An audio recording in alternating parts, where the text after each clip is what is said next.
రాఘవ నిజం చెప్పి కొంప ముంచాడు. వాడు కొంచెం తెలివిగా ఆలోచించుంటే ఇదంతా అలేకి గీసిన స్కెచ్ అని వాడికి అర్థమై ఉండేది. అప్పటికి నేను చెప్తూనే ఉన్నానక్క, అన్నయ్య నువ్వు ఎమోషనల్ అవ్వద్దు, ఇదంతా కూడా ఏదో డ్రామా జరుగుతున్నట్టుగా ఉంది, అలేకి వదిన నాటకం ఆడుతుంది అని చెప్పాను. దయచేసి కంట్రోల్లో ఉండన్నయ్య అని చెప్పాను. అయినా సరే నా మాట వినకుండా, నా మాట లెక్క చేయకుండా నోటికొచ్చింది వాగేశాడు. సుహాసిని భర్త బావగారు అన్న విషయం మన ఇంటి మొత్తానికి తెలుసు. తెలియంది ఆ అలేఖ్యకి మాత్రమే. ఆ విషయాన్ని మన నోటితోటి మనమే చెప్పేలా చెయ్యాలనుకుంది ఆ అలేఖ్య.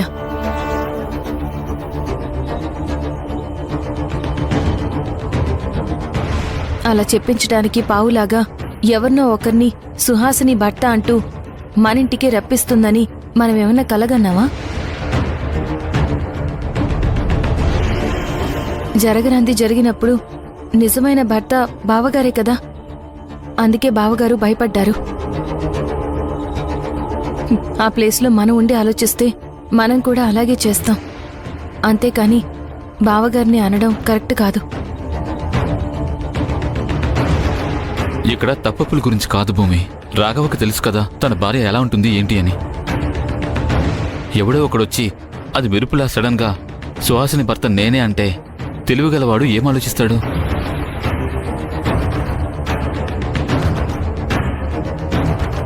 అసలైన భర్తను ఉండగా ఎవడో వచ్చాడంటే ఇదొక ఫేక్ డ్రామా, దీనికి కారణం ఎవరు, అసలు ఇది నడుస్తుంది ఎవరి వల్ల అని ఆలోచించాలి కదా. అలా ఆలోచించకపోవడాన్ని మనం ప్రశ్నిస్తున్నాం. అలా ఆలోచించకపోవడం వల్లే కదా ఇప్పుడు మనమందరం ఆలోచిస్తున్నాం. రాఘవ తప్పు చేశాడనో ఇంకేదో చేశాడనో కాదు. ఇవాళ విషయం తెలియకపోయినా రేపైనా తెలియాల్సిందే. అది ఏ రకంగా తెలిసినా సరే. కానీ నెక్స్ట్ ఏంటి, ఏం జరుగుతుందని ఆలోచించాలి కదా. అలేఖ్య చేసిన పనికి మనమే ఇంత టెన్షన్ పడుతూ ఉంటే ఈ విషయం తెలిసిన అమ్మా నాన్న ఇంకెంత టెన్షన్ పడుతున్నారో.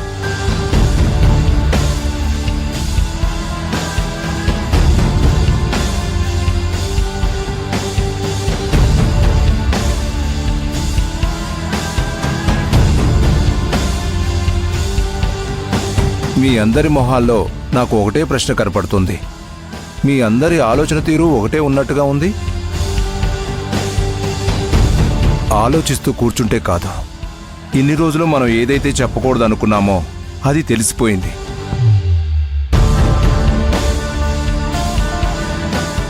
అలేఖ్య పోలీస్ స్టేషన్కి వెళ్ళి కంప్లైంట్ ఇస్తుందేమో.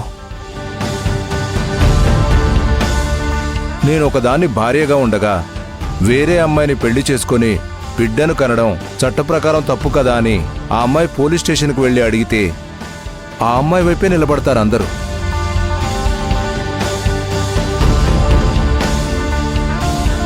అప్పుడు మనం అక్కడ ఏం చేయాలనేది ఆలోచించాలి. మావయ్య గారు, ఇంత నష్టంలో కూడా మనకి ఒక మేలు జరిగింది. ఏంటమ్మా అది? బావగారు సుహాసిని ఒకప్పుడు ప్రేమించుకున్నారు, కలిసి తిరిగారు. ఆ టైంలో సుహాసిని తల్లయిందని మాత్రమే తెలుసు. సుహాసిని బావగారు పెళ్లి చేసుకున్న విషయం అలేఖ్యకి ఇంకా తెలీదు. సర్లేమ్మా, పెళ్లి చేసుకోకుండా తల్లిని చేయడం అంటే ఇంకా పెద్ద నేరం.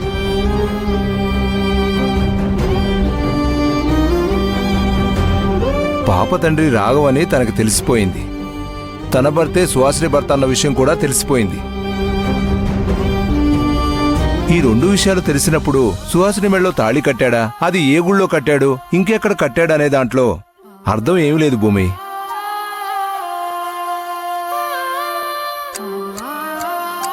అలెక్కికున్న ఆవేశాన్ని బట్టి చూస్తే ఖచ్చితంగా తన పోలీస్ స్టేషన్కి వెళ్ళి కంప్లైంట్ ఇస్తుందనిపిస్తుంది. మనల్ని ఇప్పుడు తన ఫ్యామిలీగా చూడదు, శత్రువులాగా చూస్తుంది. అవును, అల్లుడు గారు చెప్పింది కరెక్ట్. ఇప్పుడు వెళ్ళి తను కంప్లైంట్ ఇవ్వడం అనేది కన్ఫామ్గా జరుగుతుంది.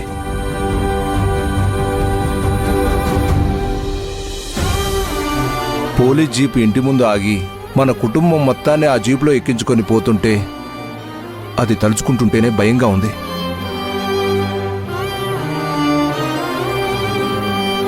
పాప తండ్రి అన్నయ్య అని అలేఖ్యకి తెలియకుండా ఉండడం కోసం మనం శతవిధాల ప్రయత్నం చేశాం. ఎప్పటికప్పుడు అన్నయ్య పక్కనుంటూ అన్నయ్యని కంట్రోల్ చేసుకుంటూ వచ్చాం. కనీసం ఈ విషయం అయినా అన్నయ్య గమనించాలి కదా. ఇంటికి పెద్దవాడయ్యుండి ఒక్కసారైనా ఈ విషయం గురించి ఆలోచించకపోతే ఎలా?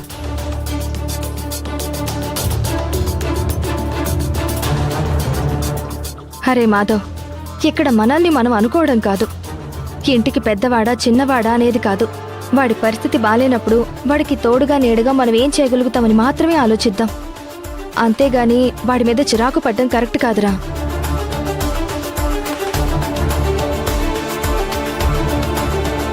పౌరుషం ఉన్న ఏ మగాడైనా తన భార్యను పట్టుకొని ఇంకొకడు నా భార్య అంటే ఎవరూ ఒప్పుకోరు, తట్టుకోలేరు. రాఘవ మాత్రం ఎందుకు భయపడుతున్నాడు? ఇంతకాలం దాచిన మాట నిజమే, కానీ అది బయటపడే టైం వచ్చింది. ఈ విషయం తెలిసిన అలేఖ్య ఇప్పుడు ఏ రచ్చ చేస్తుందో, ఏం అఘాయిత్యాలు చేస్తుందో తెలియడం లేదు. అదేం కాకుండా మీరు చూసుకోవాలరా.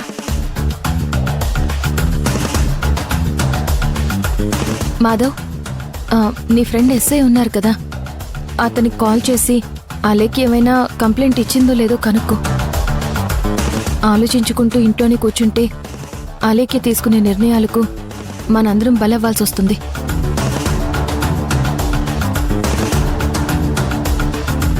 అవునరా మాధవ, పోలీస్ స్టేషన్కి ఫోన్ చేసి ఆ విషయం మీ ఫ్రెండ్ను కనుక్కో.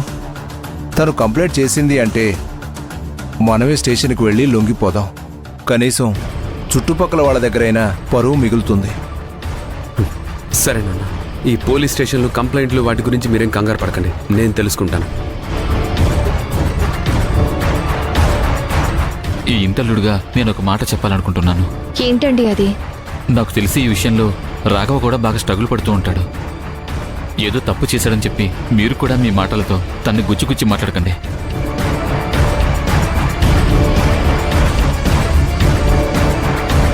మీరన్నది కూడా నిజమే. అవును, ఇంతకీ రాఘవ ఎక్కడున్నాడ్రా?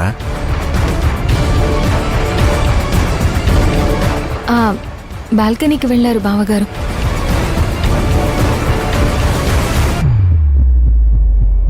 అన్నయ్య చేసిన తప్పులకి మనందరికీ తలనొప్పిగా వాడెవడో మాట్లాడుతుంటే సుహాసిని భర్తను అంటుంటే నాకు కూడా కోపం వచ్చింది.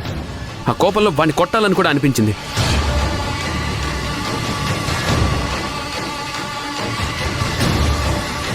కానీ ఇదంతా అలేఖ్య వదిన చేసిన ప్లానే అని నాకు అర్థమైంది.